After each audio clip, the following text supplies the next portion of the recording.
ഒരു രോഗാവസ്ഥയല്ല. എങ്കിലും നമ്മുടെ ജീവിതശൈലി കൊണ്ടും അന്തരീക്ഷ മലിനീകരണം കൊണ്ടും അനാവശ്യമായ ഭക്ഷണ ശൈലി കൊണ്ടും നാം നേടിയെടുക്കുകയാണ് അങ്ങനെ ഒരു രോഗാവസ്ഥയെ. ഒരു നിമിഷം ഒന്ന് ശ്രദ്ധിച്ചാൽ ഒഴിവാക്കാവുന്ന നിരവധി തൈറോയ്ഡ് രോഗങ്ങളുണ്ട്. നമുക്ക് അത്തരം കാര്യങ്ങളെക്കുറിച്ച്, അത്തരം രോഗങ്ങൾ എങ്ങനെ ഒഴിവാക്കാമെന്നതിനെക്കുറിച്ചും അതിനെക്കുറിച്ചുള്ള സംശയങ്ങളെക്കുറിച്ചും നമ്മോട് സംസാരിക്കുന്നതിനായിട്ട് എത്തിച്ചേർന്നിരിക്കുന്നത് VPS ലേക്ക് ഷോർ ഹോസ്പിറ്റലിലെ head and neck surgeon doctor Shone T Joseph ആണ്. നമസ്കാരം. നമുക്ക് നമ്മുടെ ഇടയിൽ ഒരുപാട് സംശയങ്ങൾ ഈ തൈറോയ്ഡ് രോഗങ്ങളെക്കുറിച്ചുണ്ട്. ഈ ഒരു തൈറോയ്ഡ് എന്ന് പറയുന്നത് എപ്പോഴാണ് സാർ രോഗാവസ്ഥയായി മാറുന്നത്? തൈറോയ്ഡ് എന്ന് പറഞ്ഞാൽ തൈറോയ്ഡ് കൊണ്ട് നമ്മൾ ഉദ്ദേശിക്കുന്നത് കഴുത്തിന് മുന്നിലുള്ള ഒരു ഗ്രന്ഥിയാണ്. അപ്പോൾ തൈറോയ്ഡ് എന്ന് പറയുന്നത് ഒരു രോഗാവസ്ഥയല്ല. തൈറോയ്ഡ് എന്ന് പറയുന്നത് ഒരു ഗ്രന്ഥിയാണ്. തൈറോയ്ഡിന് രണ്ട് തരം പ്രശ്നങ്ങൾ വരാം. ഒന്ന് തൈറോയ്ഡിൻ്റെ ഫങ്ഷനിൽ ഉണ്ടാകുന്ന പ്രശ്നം. അപ്പോൾ തൈറോയ്ഡ് ഹോർമോണുണ്ട്, തൈറോയ്ഡ് ഉണ്ടാക്കുന്ന ഒരു ഹോർമോണുണ്ട്. അതിൻ്റെ അളവ് കൂടുകയോ കുറയുകയോ ചെയ്താൽ ഉണ്ടാകുന്ന പ്രശ്നങ്ങളാണ് പൊതുവെ തൈറോയ്ഡ് ഫങ്ഷൻ പ്രശ്നങ്ങൾ. അപ്പോൾ ഇതിന് നമ്മൾ പൊതുവെ ഹൈപ്പോ തൈറോയിഡിസം എന്ന് പറയുന്നത് തൈറോയ്ഡിൻ്റെ ഫങ്ഷൻ കുറയുമ്പോൾ ഉള്ളതും, അതേപോലെ തൈറോയ്ഡിൻ്റെ ഫങ്ഷൻ കൂടുകയാണെങ്കിൽ നമ്മൾ ഹൈപ്പർ തൈറോയിഡിസം എന്ന് പറയും. പൊതുവെ ആളുകൾ തൈറോയ്ഡ് പ്രശ്നമുണ്ടെന്ന് പറയുമ്പം അപ്പോൾ സാധാരണഗതിയിൽ ഉദ്ദേശിക്കുന്നത് ഇതാണ്. പിന്നെ തൈറോയ്ഡിൽ വരാൻ പറ്റുന്ന മറ്റൊന്ന് തൈറോയ്ഡിലുണ്ടാകുന്ന ട്യൂമറുകൾ, മുഴകളാണ്. അങ്ങനത്താണ്. മുഴകളിൽ തന്നെ ക്യാൻസർസ് ആയിട്ടുള്ള മുഴകളുണ്ട്, ക്യാൻസർസ് അല്ലാത്ത മുഴകളുണ്ട്. അപ്പോൾ കൂടുതലും നമ്മൾ കാണുന്നത് ക്യാൻസർസ് അല്ലാത്ത മുഴകളാണ്. പിന്നെ ക്യാൻസറുകളാണ് പിന്നെ വരുന്നത്, തൈറോയ്ഡ് ക്യാൻസറുകൾ. കൂടുതലായിട്ടും ഇന്നത്തെ ജീവിതശൈലിയിലുള്ള ഒരു വ്യതിയാനം കൊണ്ടാണോ ഇങ്ങനെ സംഭവിക്കുന്നത് എന്ന് പറയാൻ നമുക്ക് വേണ്ട തെളിവുകളില്ല. ജീവിതശൈലിയുമായി ബന്ധപ്പെട്ടിട്ട് തൈറോയ്ഡ് ക്യാൻസറുകളെ അങ്ങനെ നമുക്ക് അങ്ങോട്ട് ലിങ്ക് ചെയ്യാൻ പറ്റിയിട്ടില്ല. തൈറോയ്ഡ് ക്യാൻസറിൻ്റെ കൂടുതൽ കാരണങ്ങൾ നമുക്ക് റേഡിയേഷൻ എക്സ്പോഷർ മുതലായ നമ്മൾ സാധാരണഗതിയിൽ നമ്മുടെ നാട്ടിൽ നമ്മൾ അധികം പ്രതീക്ഷിക്കാത്ത രീതിയിലുള്ള കാരണങ്ങളാണ്. തൈറോയ്ഡ് ക്യാൻസർ എങ്ങനെ ഉണ്ടാവുന്നതെന്നുള്ളതിനെപ്പറ്റി നമുക്ക് ഒരുപാട് അറിവുകളുണ്ടെങ്കിലും അതിലേക്ക് നയിക്കുന്ന എക്സാക്റ്റ് കാരണങ്ങൾ എന്താണെന്നുള്ളത് ഭൂരിപക്ഷം കേസുകളിലും വ്യക്തമല്ല. ഇപ്പോൾ പലരും ഈ പുകവലിക്കാരുടെ ഇടയിൽ അങ്ങനെ ചെറിയൊരു സംശയമുണ്ട്. പുകവലിച്ചാൽ തൈറോയ്ഡ് ക്യാൻസറിനൊരു കാരണമാകാമെന്ന് പലരുടെ ഇടയിലൊരു സംശയമുണ്ട്. അതിനെക്കുറിച്ച് സാറിന് എന്തെങ്കിലും? പുകവലി കൊണ്ട് ഒരുപാട് ക്യാൻസറുകൾ ഉണ്ടാകുന്നുണ്ട്. ശരീരത്തിലുള്ള ക്യാൻസറുകളല്ലാത്ത പല പ്രശ്നങ്ങൾക്കും കാരണം വരുന്നുണ്ട്. പക്ഷേ തൈറോയ്ഡ് ക്യാൻസറും പുകവലിയും തമ്മിൽ അങ്ങനെ ഒരു ലിങ്കില്ല. സാർ ഇപ്പോൾ സൂചിപ്പിച്ചു, ഹൈപ്പോ തൈറോയിഡിസത്തെക്കുറിച്ച് സൂചിപ്പിച്ചു. ഈ ഹൈപ്പോ തൈറോയിഡിസം ആണോ അമിതമായ വണ്ണം ഉണ്ടാക്കുന്ന അസുഖം? അതെ. തൈറോയ്ഡിൻ്റെ ഫങ്ഷനിൽ എന്തെങ്കിലും പ്രശ്നം വരുമ്പോഴാണ് നമുക്ക് ശരീരത്തിൽ തൂക്കത്തിൽ ഏറ്റക്കുറച്ചിലുകൾ ഉണ്ടാവുക. അപ്പോൾ തൈറോയ്ഡിൻ്റെ ഫങ്ഷൻ കുറയുമ്പോൾ, ഇപ്പോൾ ഹൈപ്പോ തൈറോയിഡിസം വരികയാണെങ്കിൽ നമുക്ക് വണ്ണം കൂടുകയും, അതേപോലെ തൈറോയ്ഡിൻ്റെ ഫങ്ഷൻ കൂടുകയാണെങ്കിൽ നമുക്ക് ഹൈപ്പർ തൈറോയിഡിസം ആണെങ്കിൽ വണ്ണം കുറയുകയും ഉണ്ടാകും. അതുമാത്രമല്ല, ശരീരത്തിൽ നമ്മുടെ എല്ലാ അവയവങ്ങൾക്കും തന്നെ അതിൻ്റെ ഫങ്ഷൻ ആവശ്യമായിട്ടുള്ളൊരു ഗ്രന്ഥിയാണ് ഈ തൈറോയ്ഡ്. കാരണം തൈറോയ്ഡ് പ്രൊഡ്യൂസ് ചെയ്യുന്ന, തൈറോയ്ഡ് ഉണ്ടാക്കുന്ന തൈറോയ്ഡ് ഹോർമോണുണ്ട്. അതാണ് ഇതിൻ്റെ എല്ലാത്തിൻ്റെയും ഒരു ഊർജ്ജ സ്രോതസ് എന്ന് പറയാം. അപ്പോൾ അതിലുണ്ടാകുന്ന ഒരു വ്യത്യാസം ശരീരത്തിലുള്ള മിക്കവാറും എല്ലാ ഫങ്ഷനെയും ബാധിക്കും. ശരിക്കും ഈ ഒരു കാലഘട്ടത്തിലാണല്ലോ ഇത്രയും ഈ ഒരു തൈറോയ്ഡ് രോഗങ്ങൾ ഉണ്ടാകുന്നത്. അപ്പോൾ അതിനെന്തെങ്കിലും സാറിന് എന്തെങ്കിലും ഒരു സജഷൻ ഉണ്ടോ പറയാനായിട്ട്? നമ്മൾ ഒഴിവാക്കേണ്ടതായ എന്തെങ്കിലും കാരണങ്ങൾ? ആദ്യം ഞാൻ ഈ ഒരു കാലഘട്ടത്തിൽ ഉണ്ടായിട്ടുള്ള ഒരു വ്യത്യാസത്തെ പറ്റി പറയാം.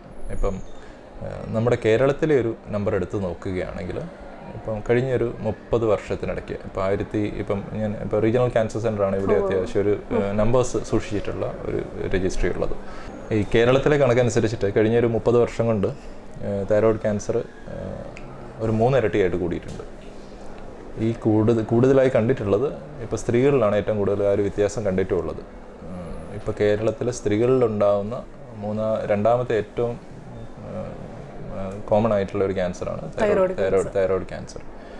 ഇതിപ്പോൾ കേരളത്തിലെ മാത്രം ഒരു അവസ്ഥാവിശേഷമല്ല. ഇപ്പം ലോകം ആഗോളതലത്തിൽ നമ്മൾ നോക്കുകയാണെങ്കിൽ തൈറോയ്ഡ് ക്യാൻസറുടെ എണ്ണം വല്ലാതെ കൂടിയിട്ടുണ്ട്. നമുക്കൊരു കൃത്യമായിട്ടുള്ള ഒരു കാരണങ്ങളിൽ കണ്ടുപിടിക്കാനൊന്നും പറ്റിയിട്ടില്ല. പക്ഷേ നമ്മൾ പൊതുവെ കരുതി വരുന്നത് ഇത് ഒരു നമ്പറിൽ ഉണ്ടായിട്ടുള്ള ഒരു കൂട്ടത്തിനേക്കാൾ കൂടുതൽ തൈറോയ്ഡ് ക്യാൻസറിൻ്റെ നമ്പർ കൂടി എന്നുള്ളതിനേക്കാൾ കൂടുതലായിട്ട് തൈറോയ്ഡ് ക്യാൻസറിൻ്റെ ഡിറ്റക്ഷൻ കൂടിയിട്ടുള്ളതാണ്. അപ്പം തൈറോയ്ഡിലുണ്ടാവുന്ന പല ക്യാൻസറുകളും ഇൻഡോളൻ്റ് ബിഹേവിയറാണ്. തുടക്കത്തിലൊന്നും അതിനൊരു ലക്ഷണങ്ങളൊന്നും കാണുന്നില്ല. നമ്മൾ ഇപ്പോൾ മുമ്പുള്ളതിനേക്കാൾ വളരെ കൂടുതലായിട്ട് സ്കാനുകളൊക്കെ ചെയ്യുന്നുണ്ട്. ഇപ്പം കഴുത്തിനിപ്പോൾ ഒരു പുറകിലൊരു പ്രശ്നം ഉണ്ടായി, നമ്മൾ അതിനായിട്ട് ഒരു സ്കാനിനായിട്ട് പോയി. ഇപ്പോൾ ഒരു CT സ്കാൻ എടുത്തു, MRI എടുത്തു. പക്ഷെ അതിൻ്റെ കൂടെ നമ്മൾ തൈറോയ്ഡിൽ ഇങ്ങനെ ഒരു പ്രശ്നമുള്ളതായിട്ട് കാണുന്നു. അതിനെ തുടർന്ന് അതിൻ്റെ ടെസ്റ്റിലേക്ക് പോകുന്നു. അപ്പോൾ ഈ ടെസ്റ്റുകളുടെ ഒരു എണ്ണം ആഗോളതലത്തിൽ നോക്കുകയാണെങ്കിൽ ഒരുപാട് കൂടിയിട്ടുണ്ട്. അപ്പോൾ അതുകൊണ്ടാണ് പൊതുവെ തൈറോയ്ഡ് ക്യാൻസറുകളുടെ എണ്ണം കൂടുന്നതെന്നാണ് മിക്കവാറും ആളുകൾ കരുതുന്നത്. അപ്പം കേരളത്തിൽ നമുക്കിപ്പോൾ ഇന്ത്യയിൽ നോക്കുകയാണെങ്കിൽ കേരളത്തിൽ നമ്മൾ പൊതുവെ കുറച്ചുകൂടെ ഒരു പെട്ടെന്ന് ടെസ്റ്റുകളൊക്കെ നമ്മളങ്ങനെ ഒരുപാട് നേരമൊന്നും വെയിറ്റ് ചെയ്യാറില്ലല്ലോ. എന്തെങ്കിലും ഒരു പ്രശ്നം ഉണ്ടെങ്കിൽ പെട്ടെന്ന് തന്നെ ഡോക്ടറെ കാണുകയും ടെസ്റ്റുകളൊക്കെ ചെയ്യുന്നതുകൊണ്ടായിരിക്കാം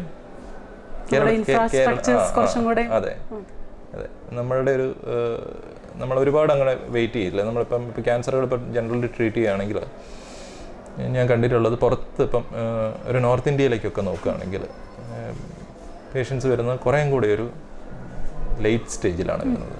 പക്ഷെ നമ്മളുടെ ഒരു നാട്ടിൽ എനിക്ക് തോന്നുന്നത് മിക്കവാറും അത്രയ്ക്കൊന്നും വെയിറ്റ് ചെയ്യാറില്ല ആളുകൾ. തുടക്കത്തിൽ തന്നെ എന്തെങ്കിലും പ്രശ്നം ഉണ്ടെങ്കിൽ തന്നെ ഡോക്ടറെ കാണും. അപ്പോൾ അതുകൊണ്ട് ഡിറ്റക്ഷൻ നമ്മളുടെ കേരളത്തിൽ ഇന്ത്യയിലെ മറ്റ് സംസ്ഥാനങ്ങളെ വെച്ച് നോക്കുമ്പോൾ കുറച്ച് കൂടുതൽ. അങ്ങനെ നമുക്ക് തൽക്കാലം അങ്ങനെ കരുതാം. ഇപ്പോൾ സാറിൻ്റെ അടുത്ത് വരുന്ന രോഗികളിൽ അവർക്ക് തൈറോയിഡ് എന്ന് പറയുന്നത് ഒരു രോഗാവസ്ഥയായി എന്നൊരു സംശയം തോന്നാനുള്ള കാരണങ്ങൾ എന്തൊക്കെയാണ്? ഞാൻ ഉദ്ദേശിച്ചത് ഇപ്പോൾ അവർക്ക് എന്ത് ലക്ഷണങ്ങൾ കൊണ്ടായിരിക്കാം അവരങ്ങനെ വരുന്നത്? ഇപ്പോൾ അമിതമായി വണ്ണമുള്ളത് കൊണ്ടോ? പൊതുവെ ആളുകൾ പറയുന്ന പ്രശ്നങ്ങൾ അമിതമായിട്ട് വണ്ണം കൂടുക, അല്ലെങ്കിൽ പെട്ടെന്ന് ക്ഷീണിക്കുക, മുടി പൊഴിയുക, ഇങ്ങനത്തെ കംപ്ലൈൻ്റ് ആയിട്ടാണ് പൊതുവെ ആളുകൾ വരിക. പല ആളുകളും കഴുത്തിൽ മുഴയായിട്ട് വരാറുണ്ട്. അപ്പം ഞാൻ പറഞ്ഞല്ലോ, കഴുത്തിലെ മുഴകൾ എപ്പോഴും ക്യാൻസർ ആവണമെന്നില്ല. സാധാരണ ക്യാൻസർ അല്ലാത്ത മുഴകളുണ്ട് ഒരുപാട്. അപ്പോൾ അതായിരിക്കാം. അപ്പം അതിനായിട്ട് വരികയും ചിലപ്പോൾ അതിനെപ്പറ്റി നമ്മൾ ടെസ്റ്റ് ചെയ്യുമ്പോഴും തൈറോയിഡിൻ്റെ ഫംഗ്ഷനിലൊരു പ്രശ്നമുണ്ട്. നമുക്കൊരു സർജറി ഒരുപക്ഷെ ആവശ്യമുണ്ടാവില്ല ക്യാൻസർ അല്ലാത്ത മുഴയായതുകൊണ്ട്. പക്ഷേ തൈറോയിഡ് ഫംഗ്ഷനിലൊരു പ്രശ്നമുണ്ടെന്ന് വരാം. അങ്ങനെ ചിലപ്പോൾ ടെസ്റ്റ് ചെയ്യേണ്ടി വരാറുണ്ട്. ഈ ഒരു അവസ്ഥ അത് ഏത് ടൈപ്പിലുള്ള രോഗാവസ്ഥയാണോ അല്ലയോ എന്ന് നമുക്ക് തിരിച്ചറിയാനുള്ള സാങ്കേതിക മാർഗങ്ങൾ സാറിൻ്റെ അഭിപ്രായത്തിൽ എന്തൊക്കെയാണ്? തൈറോയിഡിനൊരു പ്രശ്നമുണ്ടെങ്കിൽ, തൈറോയിഡിൻ്റെ ഫംഗ്ഷനിലൊരു പ്രശ്നമുണ്ടെങ്കിൽ നമുക്ക് കണ്ടുപിടിക്കാൻ ഇപ്പോൾ ഒരു ബുദ്ധിമുട്ടില്ല. കാരണം തൈറോയിഡിൻ്റെ ഈ ഒരു ബ്ലഡ് ടെസ്റ്റ് ചെയ്താൽ മതി. അപ്പം തൈറോയിഡിൻ്റെ ഒരു ഫംഗ്ഷൻ കുറയുകയാണോ കൂടുകയാണോ എന്നുള്ള തൈറോയിഡ് ഫംഗ്ഷൻ ടെസ്റ്റ് എന്ന് പറയുന്ന ഈ T3, T4, TSH എന്ന് പറയുന്ന 3 ടെസ്റ്റുകൾ കൊണ്ട് നമുക്ക് കാണാൻ പറ്റും. അപ്പോൾ അതിലെന്തെങ്കിലും ഒരു ഫംഗ്ഷനിലൊരു പ്രശ്നം ഉണ്ടെങ്കിൽ ചിലപ്പോൾ നമുക്ക് ചില ആൻറ്റിബോഡി ടെസ്റ്റുകളോ അങ്ങനെ എന്തെങ്കിലും ചിലപ്പം വേണ്ടി വരും. പിന്നെ അതേപോലെ തൈറോയിഡിലെ മുഴകളായിട്ടാണ് വരുന്നതെങ്കിൽ നമുക്ക് അത് കണ്ടുപിടിക്കാൻ വേണ്ടിയിട്ട് നമുക്ക് പലതരം സ്കാനുകളുണ്ട്. പക്ഷേ ഏറ്റവും കോമണും സിമ്പിളുമായിട്ടുള്ളത് തൈറോയിഡിൻ്റെ അൾട്രാസൗണ്ട് സ്കാനാണ് കഴുത്തിൽ. അപ്പോൾ അൾട്രാസൗണ്ട് സ്കാൻ ചെയ്തിട്ട് അതിലും എന്തെങ്കിലും ഒരു സംശയം തോന്നുകയാണെങ്കിൽ നമുക്കത് ചിലപ്പോൾ ഒരു കുത്തി പരിശോധിച്ചിട്ട് പെത്തോളജി പരിശോധനയ്ക്ക് അയക്കേണ്ടി വരും, കുത്തിയെടുത്തിട്ട്. അപ്പോൾ ഇതിനെ നമ്മൾ ഫൈൻ നീഡിൽ ആസ്പിറേഷൻ സൈറ്റോളജി എന്നാണ് പറയുക. അപ്പോൾ മുമ്പുള്ളതിൽ നിന്ന് ഇപ്പം നമ്മൾ കുറേയും കൂടെ പ്രിസൈസാണ് ഈ ഫൈൻ നീഡിൽ ആസ്പിറേഷൻ സൈറ്റോളജിയിൽ. അതായത് നമ്മളിപ്പോൾ ഈ അൾട്രാസൗണ്ട് കൂടെ നോക്കിയിട്ട് അൾട്രാസൗണ്ടിൽ എവിടെയാണോ സംശയം തോന്നുന്നത് എക്സാക്ട്ലി അവിടെ തന്നെ അൾട്രാസൗണ്ട് ഗൈഡഡായി പോയിട്ട് കുത്തിയെടുത്ത് പരിശോധിക്കാൻ പറ്റും. അപ്പം മുമ്പത്തെ പോലെ ഇപ്പോൾ തൈറോയ്ഡ് ഒരു കുറച്ചധികം ഏരിയ ഉണ്ടല്ലോ. അപ്പം അൾട്രാസൗണ്ട് ഇല്ലാതെ നമ്മൾ കുത്തിയെടുക്കുന്നതിനേക്കാളും ഒരുപാട് പ്രസിഷൻ കൂടുതലാണ് ഇപ്പോൾ അൾട്രാസൗണ്ട് ഗൈഡഡ് ആയിട്ട് പോകുന്നത്. തൈറോയിഡ് നമുക്കൊരു രോഗാവസ്ഥയാണെന്ന് തിരിച്ചറിഞ്ഞാൽ ഒരു സർജറി കൂടിയേ തീരുമോ? ഇല്ല, തൈറോയിഡ് ഫംഗ്ഷനിലുള്ള ഒരു പ്രശ്നമാണെങ്കിൽ അതിലൊരു സർജറി വേണ്ട നമുക്ക്. അത് ക്യാൻസർ ആണെന്ന് തിരിച്ചറിഞ്ഞാൽ നമുക്ക് സർജറി അനിവാര്യമാണ്. തൈറോയിഡ് ഫംഗ്ഷനിലുള്ള പ്രശ്നമാണെങ്കിൽ നമുക്ക് തൈറോയിഡ് ഹോർമോണിൻ്റെ ഏറ്റക്കുറച്ചിലുകളിലുള്ള ഒരു പ്രശ്നമാണെങ്കിൽ തൈറോയിഡ് ഹോർമോൺ കുറവാണെങ്കിൽ തൈറോയിഡ് ഹോർമോൺ തന്നെ കൊടുക്കുകയോ അല്ലെങ്കിൽ തൈറോയിഡ് ഫംഗ്ഷൻ്റെ ഒരു കൂടുതലാണെന്നുണ്ടെങ്കിൽ അതിനെ സപ്രസ് ചെയ്യുന്ന മരുന്നുകൾ കൊടുക്കുകയോ ചെയ്യാം. പക്ഷേ തൈറോയിഡ് ക്യാൻസർ ആയിട്ട് വരികയാണെങ്കിൽ നമുക്കത് സർജറി തന്നെ വേണ്ടി വരും. ഇപ്പോൾ ക്യാൻസർ ആണെന്ന് തിരിച്ചറിഞ്ഞാൽ ആ ഒരു നമ്മൾ മരുന്ന് എടുക്കണമല്ലോ. ആ മരുന്ന് എങ്ങനെ ജീവിതകാലം മുഴുവൻ അങ്ങനെയും കേൾക്കുന്നുണ്ട്. അതുകൊണ്ടാണ് ഇല്ല, ക്യാൻസർ ആണെന്ന് അറിഞ്ഞാൽ നമുക്കതിന് മരുന്നെടുക്കേണ്ട ആവശ്യമില്ല. ഇല്ല, ക്യാൻസർ ആണെന്ന് അറിഞ്ഞാൽ നമുക്കത് സർജറി വേണമെന്ന് ഞാൻ പറഞ്ഞല്ലോ. അപ്പോൾ സർജറി എന്ന് പറഞ്ഞിട്ടുണ്ടെങ്കിൽ ഈ തൈറോയ്ഡ് മുഴുവനായിട്ട് എടുത്തു മാറ്റുന്നതിന് നമ്മൾ ടോട്ടൽ തൈറോയ്ഡക്ടമി എന്ന് പറയും. തൈറോയ്ഡ് പകുതിയെ എടുത്ത് മാറ്റുന്നതിന് നമ്മൾ ഹെമി തൈറോയ്ഡക്ടമി എന്ന് പറയും.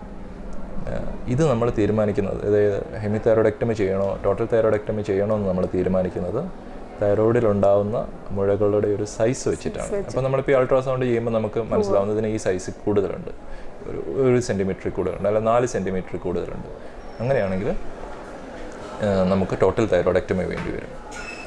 എന്നാൽ ഒരൊറ്റ ഒരു നൊഡ്യൂളേ ഉള്ളൂ, സൈസ് ചെറുതാണ്, ഇപ്പോൾ 1 സെൻറ്റിമീറ്റർ താഴെയാണ്. അങ്ങനെയാണെങ്കിൽ നമുക്ക് തൈറോയിഡിൻ്റെ പകുതി എടുത്ത് മാറ്റിയാൽ മതിയാവും. അപ്പോൾ അതിനെ ഹെമി തൈറോയ്ഡക്ടമി എന്ന് പറയും. ഇതാണ് സർജറി വേണ്ടി വരിക. അപ്പോൾ നമ്മളിപ്പോൾ ടോട്ടൽ തൈറോയ്ഡക്ടമി ചെയ്യുകയാണെങ്കിൽ നമുക്കറിയാം തൈറോയിഡിൻ്റെ ഗ്രന്ഥി നമ്മൾ എടുത്തു മാറ്റി, എന്നിട്ട് ഇതിൽ തൈറോയ്ഡ് ക്യാൻസർ എന്ന് പറഞ്ഞ് നമ്മൾ കാണുകയാണെങ്കിൽ അത് നമ്മൾ എന്നിട്ട് ഒരു പെത്തോളജി പരിശോധനയ്ക്ക് അയക്കുമല്ലോ. അപ്പോൾ അതിലും തൈറോയ്ഡ് ക്യാൻസർ എന്ന് പറഞ്ഞ് കാണുകയാണെങ്കിൽ നമുക്ക് റേഡിയോ അയഡിൻ സ്കാൻ എന്ന് പറയുന്ന ഒരു സ്കാൻ ചെയ്യേണ്ടി വരും. അപ്പോൾ അതിനുവേണ്ടി നമ്മൾ കുറച്ചൊരു ഡയറ്ററി റെസ്ട്രിക്ഷൻ ഒക്കെ ഉണ്ട്, അയഡിനുള്ള ഭക്ഷണം ഒഴിവാക്കണം. റേഡിയോ അയഡിൻ സ്കാൻ ചെയ്യുകയും ഒരുപക്ഷെ അതിനുശേഷം റേഡിയോ അയഡിൻ തെറാപ്പി എന്ന് പറയുന്ന ഒരു ട്രീറ്റ്മെൻറ്റ് കൂടിയുണ്ട്. പിന്നെ തൈറോയ്ഡക്ടമി ചെയ്ത് കഴിഞ്ഞാൽ നമുക്ക് തൈറോയ്ഡ് ഹോർമോൺ കഴിക്കേണ്ടി വരും. ഇപ്പോൾ ടോട്ടൽ തൈറോയ്ഡക്ടമി മുഴുവനായിട്ട് എടുത്തു കഴിഞ്ഞാൽ പിന്നെ തൈറോയ്ഡ് ഹോർമോൺ കിട്ടുന്നില്ലല്ലോ. അപ്പോൾ അതിന് വേണ്ടിയിട്ട് നമ്മൾ തൈറോക്സിൻ എന്ന് പറയുന്ന തൈറോയിഡിൻ്റെ ഹോർമോൺ നമുക്ക് സിന്തറ്റിക് ആയിട്ട് കിട്ടും, അത് മരുന്നായിട്ട് കഴിക്കണം. അതിനെ പറ്റിയിട്ട് ഒരു ലൈഫ് ലോങ് കഴിക്കുന്ന ഒരു മരുന്ന്, അത് പലപ്പോഴും പല പേഷ്യൻസും ചോദിക്കാറുണ്ട്, ഇനി ജീവിതകാലം മുഴുവൻ ഈ മരുന്ന് കഴിക്കണോ എന്ന്.